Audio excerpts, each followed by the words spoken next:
When exactly did you bury your greatness beneath a polite smile? Was it the day you told yourself, it's not the right time?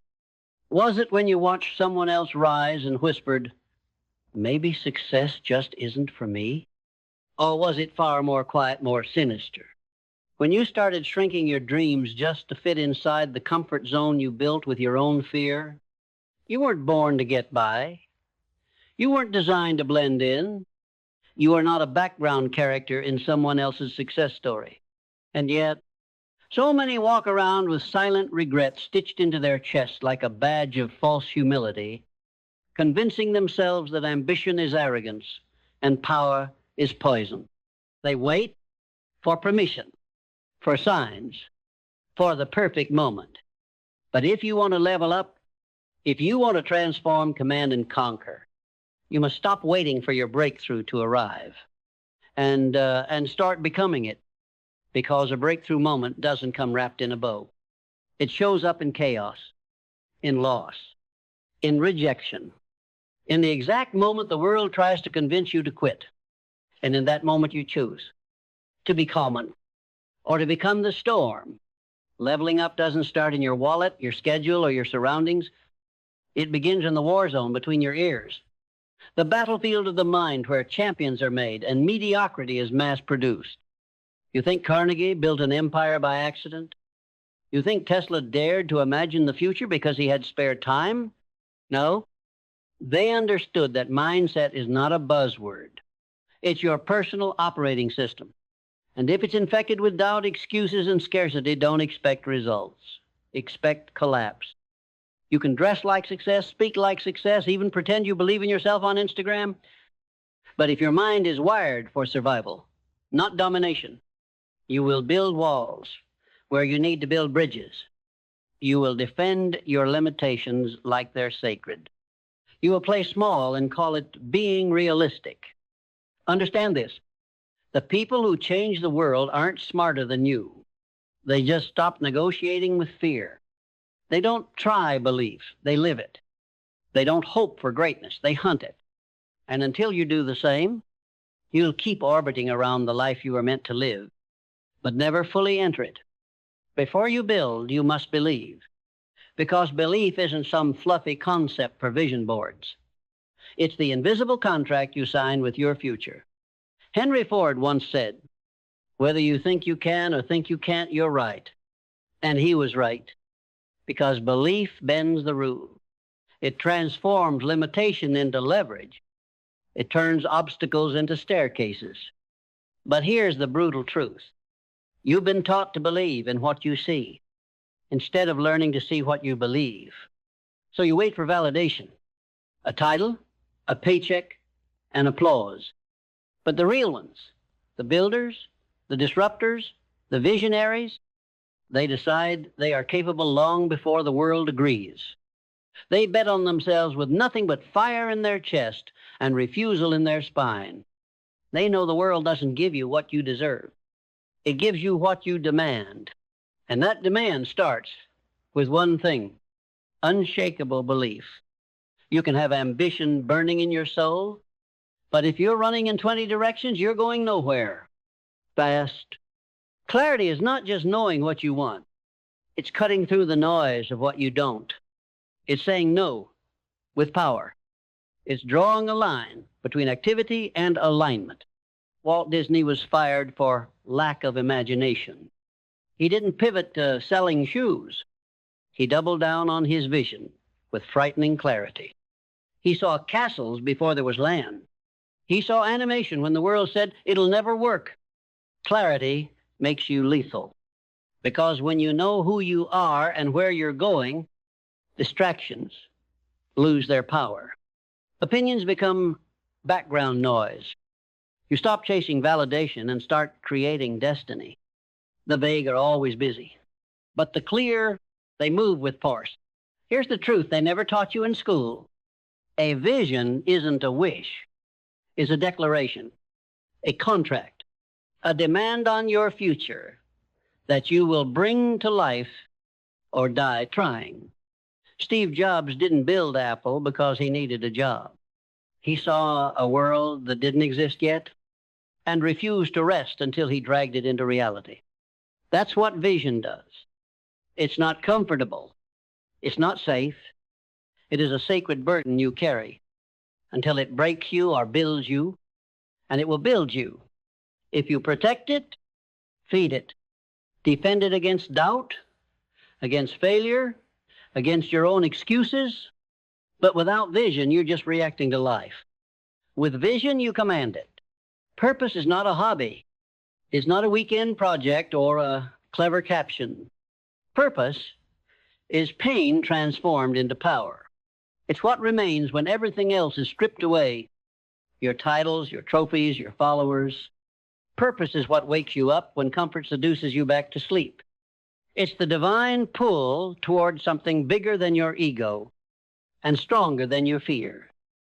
Martin Luther King Jr. didn't march because it was convenient. He marched because his conviction was louder than the threats, because his purpose was deeper than his fear of death. The world will tempt you to live on autopilot, to numb out, scroll on, blend in, but purpose shatters that fog. It demands that you remember who you are and why you're here. If you don't define your purpose, the world will hand you a distraction every single time, because they don't fear your talent. They fear what happens when your talent aligns with your purpose. That's when you become unstoppable. Let's cut through the noise. Discipline is not punishment. It's not restriction. It's liberation. Discipline is choosing what you want most over what you want now. It's building the habits that feel like chains today, but become your wings tomorrow. Edison didn't invent the light bulb because he felt like it. He did it because he decided he would, even after thousands of failures, because his goal was not to be comfortable. His goal was to create. And if you want to level up, you need to fall in love with the repetition the world calls boring, the grind that no one claps for, the choices made in silence that echo for decades. Discipline is not what you do when it's easy. It's what you become when it's not. Here's the trap most people never escape. They wait to feel ready, but readiness is a lie. Action creates clarity. Motion builds momentum, and the life you want is on the other side of imperfect, uncomfortable action. Look at Elon Musk. Did he wait for the perfect economic climate to launch rockets into space? Did he wait for certainty before betting everything on electric cars? No. He moved while others hesitated. He decided and acted again and again while the world scoffed. The greatest lives are not built by thinkers. They're built by doers, builders, relentless executors who would rather fail forward than pause in fear. So stop overthinking. Start overcommitting, because hesitation is the assassin of greatness, and action is how you deliver the knockout punch. You will get knocked down. You will be misunderstood. You will be betrayed, overlooked, underestimated, and rejected. Good, because that's where resilience is born. Not in the sunshine, but in the storm. Not when it's easy, but when you're bleeding, doubting, gasping for air, and you get back up anyway. Lincoln failed in business, in politics, in personal life over and over. But resilience doesn't care how many times you fall. It counts how many times you rise. Most people think failure is final. Resilient people know it's just data, a plot twist, a test of who actually wants it versus who was just curious. And every setback is a secret question. Are you serious about this? Or were you just pretending? The resilient answer with action. They rise, not because it's easy, but because they must. Because the mission doesn't stop when it hurts, it begins. You are not stuck. You are simply running on an outdated operating system. And if you want to level up, you need to update the code. Learning is not school. Learning is survival. It's your ability to adapt faster then your environment shifts. The greats, they don't defend their ignorance. They devour wisdom. They pay for proximity. They buy time by mastering what others ignore. Think of Carnegie. He surrounded himself with minds sharper than his own. He didn't pretend to know everything. He learned from everything. And today, you've got access to more information than every genius of the last century combined. But information without transformation is just entertainment. So ask yourself, are you growing or just consuming? Are you applying or just admiring? Because one applied insight, one implemented idea can shift your entire trajectory, but only if you're humble enough to learn and bold enough to act. The ones who thrive aren't the ones who shout the loudest. They're the ones who shift the fastest, because change isn't coming, it's already here. And if you cling to who you were, you lose who you're becoming. Adaptability is not weakness. It's dominance in disguise. The oak tree breaks in a storm. The bamboo bends, then rises. You want to know why so many stay stuck? Because they keep trying to force old strategies into new seasons. They pray for change, but resist transformation. They want new outcomes, but won't surrender the outdated identity that built the old ones. But look at the innovators. Bezos, Musk, Da Vinci, Mandela. They evolved in real time. They adjusted course without abandoning direction. They stayed rooted in purpose, but flexible in method. Adaptability isn't compromise. It's calculated recalibration.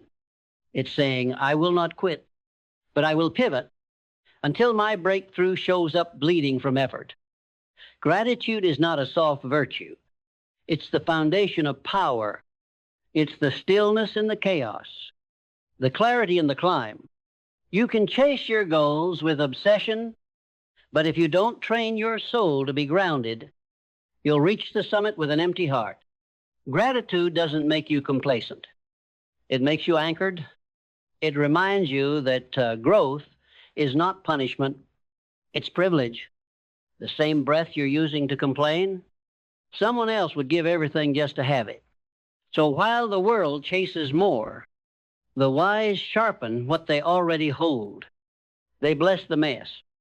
They honor the journey. And they give thanks before the breakthrough arrives, because they know gratitude is what accelerates the arrival. Want more power? Start with presence. Want deeper joy? Start with appreciation. Because a grateful soul can't be shaken. It's already full. You don't get what you want. You get what you are. You don't rise to the level of your vision. You fall to the level of your identity. Most people are trying to achieve with a mindset that still identifies with the struggle. They want millionaire results, but still see themselves as the underdog. They want to lead, but still walk through life like they need permission. But here's the secret the elite know. Identity drives behavior, and behavior drives destiny. You can't hack your way past self-perception. You either upgrade your identity or you repeat your patterns. This is why affirmations without transformation fail, because they decorate the surface while your subconscious still clings to who you were. But when you declare fully and without apology, I am no longer available for average. When you align every thought, word, and action with the future version of you, you collapse time. You speed up miracles. You walk through doors that used to intimidate you, because now you're not hoping to become someone. You are someone. And everything changes when your identity catches up to your potential. Look around. Who's in your ear? What's in your feed? What spaces are you entertaining? Because your environment isn't just around you. It shapes you. You think you're immune? You're not. Einstein didn't solve equations surrounded by gossip. Oprah didn't build empires in circles of small talk. And if you're serious about rising, you better get ruthless about what you allow to influence you. Your environment will either provoke your power or pacify it. It will either feed your elevation or starve it. So clean your space, audit your inputs, curate your circle with surgical precision, because here's the law, no one escapes. You become what you tolerate, and your environment, physical, digital, relational, is constantly teaching you what's normal. So if you want a new normal, build it, protect it, live in it until it hardwires your greatness. Let's get brutally honest. You're not out of chances. You're not out of potential, but you are running out of time. Every maybe later is a silent funeral for a dream. Every I'll start tomorrow is a thief dressed as kindness. And every day you delay your breakthrough, you extend your bondage. Time doesn't pause when you procrastinate. It moves on. And if you don't move with it, it buries you. The legends didn't wait until it was convenient. They moved when the cost was high. They executed while the pressure was choking. They didn't count the hours, they maximized them, because they knew time is the only currency that never refunds. You can rebuild money, you can recover reputation, but once a moment is gone, it's gone forever. So the real question is, how many more excuses are you willing to trade for time you'll never get back? You don't rise to the level of your goals. You, Rizior, falto the level of your standards. Your standards are not what you post when you feel inspired. They're what you tolerate when nobody's watching. They're the invisible lines you refuse to cross, even in the dark. Because character isn't built under spotlights. It's forged in solitude. Want to know someone's future? Don't look at their vision board. Look at their standards. Do they show up when it's hard? Do they follow through when it's quiet? Do they speak power when it's tempting to shrink? Michael Jordan didn't dominate because of talent alone. He demanded more from himself than any coach ever could. He held the line when others cut corners because he understood excellence isn't a goal, it's a requirement. And here's the hard truth.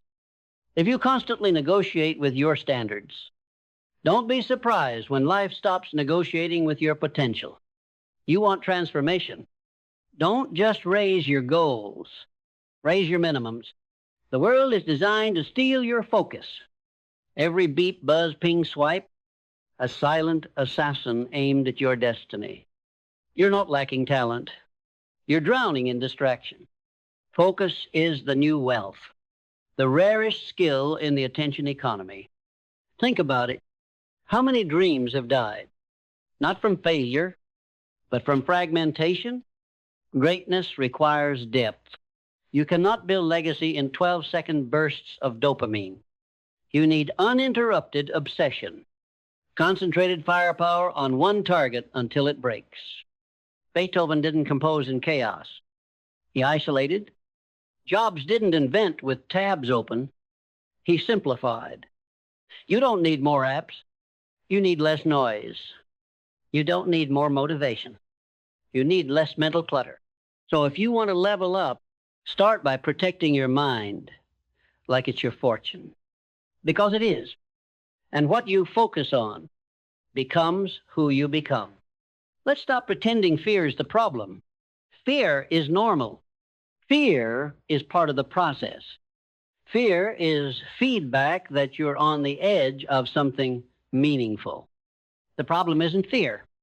It's your relationship with fear. Courage isn't the absence of fear. It's moving anyway. It's taking the step while your hands still shake.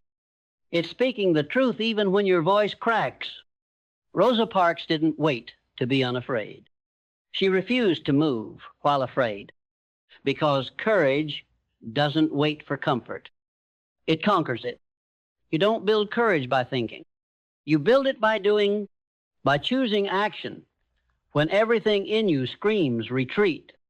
Courage is the price of admission for every next level, every dream, every breakthrough. And if you can train yourself to feel fear and move forward anyway, there is nothing this world can hold back from you. Right now, your life is the sum total of 1,000 tiny decisions, some bold, some delayed, some you made with fire in your gut, and others you made out of habit. But let's get one thing clear. You are not your past. You are your next decision. Every second, every breath you hold power to reroute, to reset, to reclaim who you are.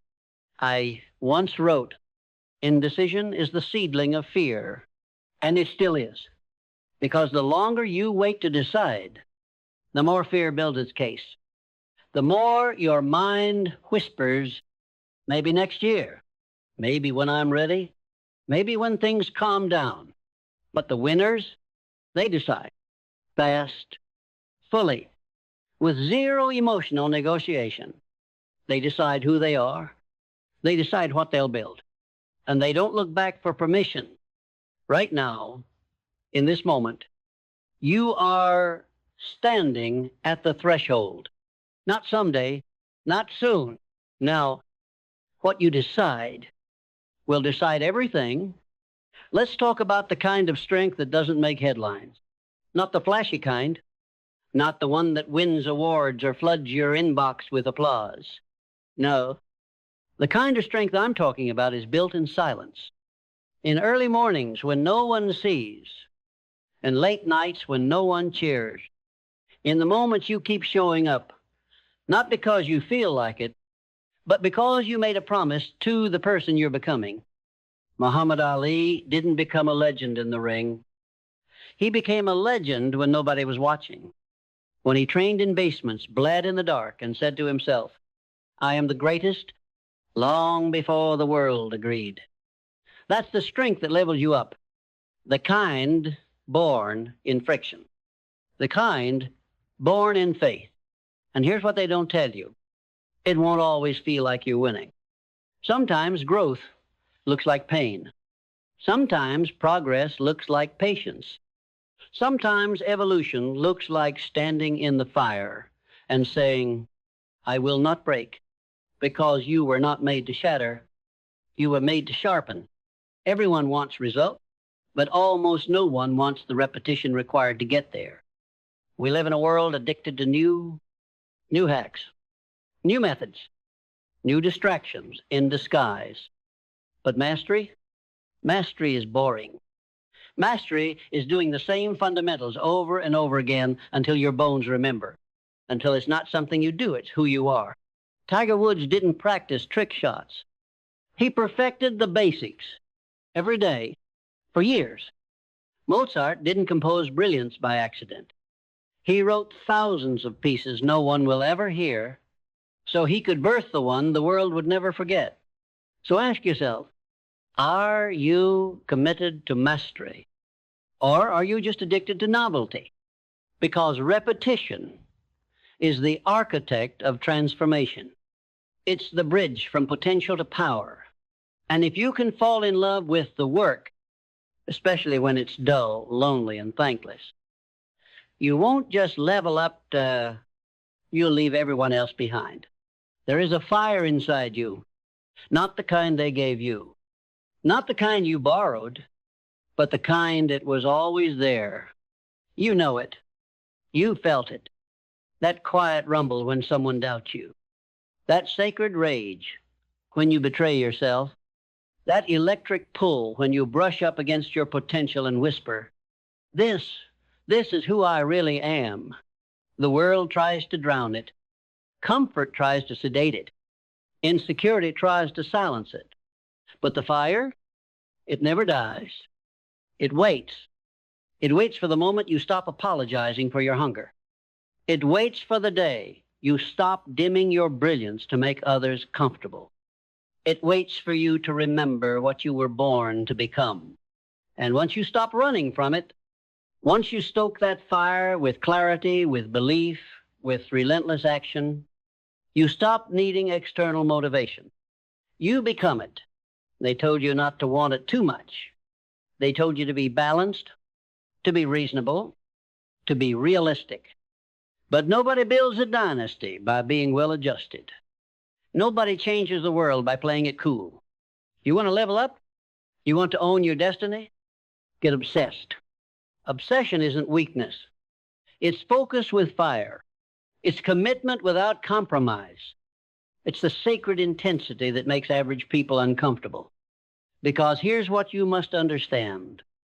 The moment you decide to become great, you will trigger the mediocrity in others. Your drive will threaten their comfort. Your fire will expose their excuses. Let them squirm. Let them misunderstand. Let them call it too much. Because you weren't born to be digestible. You were born to be undeniable. And no one escapes the level they're on until they choose obsession over approval. Every next level demands something. Time, comfort, ego, sometimes even relationships.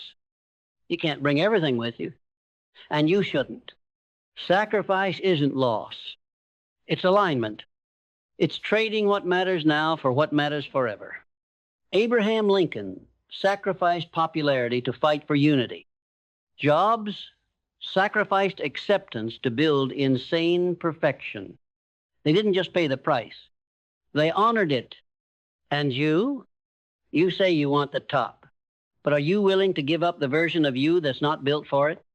Are you willing to let go of habits, friendships, identities that belong to the old level?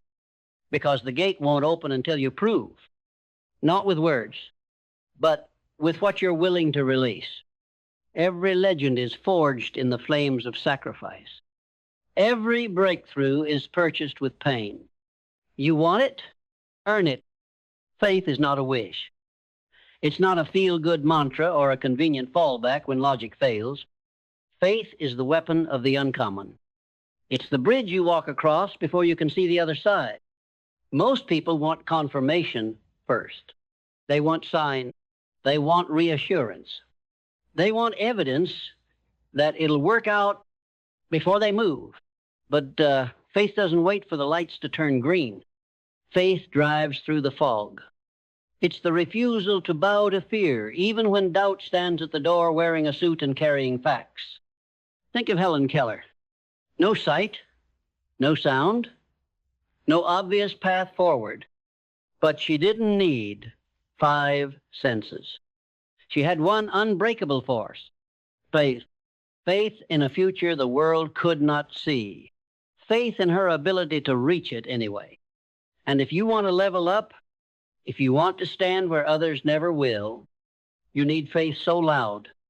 It drowns out the silence of your current results. Not blind, faith, bold faith. The kind that says, I don't need to know how, I just need to move. Nothing in your life is neutral. Every word you speak, every thought you entertain, every move you make, it's either designing your destiny or dismantling it. That's the power of intention. It's the difference between movement and momentum, between being busy and being built. Most people live in reaction. They wake up and drift. They let the world set their tone, their mood, their mission. But intention is what separates the drifters from the dominators. Intentional people don't stumble into breakthroughs. They engineer them. They wake up with clarity, move with purpose, speak with conviction. Every step has weight. Every choice has meaning. Because they know you're either living by design or you're living by default. And default always leads back to average. So if you want to level up, don't just move mean it. Speak like your words are writing your future. Think like your thoughts are programming your path. Act like every decision is a declaration of destiny. Because it is. You are not just flesh and logic. You are frequency, a signal constantly broadcasting to yourself, to others, to the world. And your results, they're not just about effort. They're about energy. You can't manifest breakthroughs with the energy of burnout. You can't attract power while radiating panic. You can't build legacy if your vibe screams survival. Look at the people who seem magnetic. They walk into a room and something shifts. You can't explain it, but you feel it. That's not magic. That's cultivated energy. That's emotional discipline. That's someone who decided, my inner state will not be dictated by outer noise. And they guard it like treasure. Energy is more than emotion. It's alignment. It's what happens when belief, purpose, and action all flow in the same direction, unapologetically, unshakably. So if you're serious about transformation, protect your energy like your entire future depends on it, because it does. You've been taught to tone it down, to be humble, to be reasonable, to take what you're given, say thank you, and wait for permission to want more. But let's tell the truth. Greatness has never belonged to the polite, the cautious, the well-behaved. It belongs to the audacious, the ones who raise their hand when no one else will, the ones who apply for roles they shouldn't qualify for, the ones who walk into rooms where they don't yet belong and decide to belong. Rosa Parks wasn't asking nicely. Malcolm X wasn't hoping for a seat at the table. They embodied audacity, a righteous refusal to stay small, a sacred defiance of limitation. And you? What would your life look like if you stopped shrinking? What could you build if you stopped apologizing for your greatness?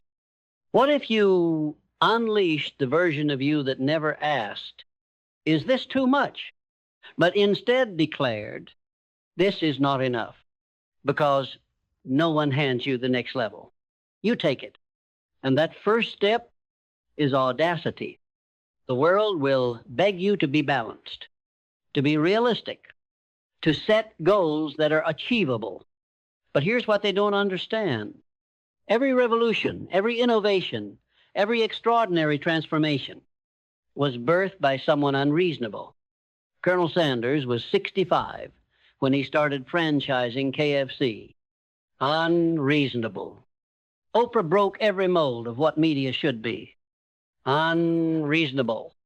Arnold Schwarzenegger, bodybuilder, actor, governor. Unreasonable, stacked on unreasonable. And yet there they are, proof that standards aren't supposed to be safe. They're supposed to scare you. So if your current goals don't intimidate you, they're insulting your potential. Stop measuring your future by the scale of your past. Stop letting people with average ambitions talk you out of extraordinary ones, because every next level requires you to become wildly unreasonable about what you demand from yourself, from your time, from your life. And once you do, the impossible starts introducing itself as inevitable. So here you are. No more theory. No more waiting. No more pretending the clock isn't ticking while your purpose watches in silence. You've been taught to chase your breakthrough, to search for it in books, in mentors, in moments of inspiration, to wait for it like a gift from some benevolent universe. But what if you stopped waiting for the breakthrough and became it? What if your next level isn't something that happens to you, but something that erupts from you? What if your breakthrough moment doesn't arrive when life finally gets easier, but when you finally stop running from who you are? Because the truth is brutal and beautiful. Your breakthrough is not a miracle. It's a decision. It's the moment you stop negotiating with your old self. The moment you look in the mirror and say, I am done living beneath my calling. The moment you stop asking the world for permission to rise, and rise anyway. You don't need another motivational quote. You don't need another pep talk. You don't need more time, more credentials, or more approval. You need to wake up to the fire you've already got. You need to remember what it felt like to dream without censorship, to move without asking, to believe without doubt, to speak your vision out loud, even if your voice shakes. This is the rebirth. This is the moment the old version of you dies with dignity. And the real you, the feral, focused, fire-breathing architect of destiny, takes the throne. No more shrinking. No more stalling. No more flirting with potential and calling it preparation. Today, you stop watching others rise and you step into the arena. Today, you stop explaining your hunger and feed it. Today, you stop looking for the breakthrough and realize you are it. You are the shift. You are the moment. You are the one your future has been waiting for. So stand up, lock in, and don't just level up. Break the level entirely, because the world doesn't need more noise. It needs your fire. Not next week, not next year. Now, burn the excuses, bury the fear, and build a legacy. This is your breakthrough moment. Don't survive it. Command it.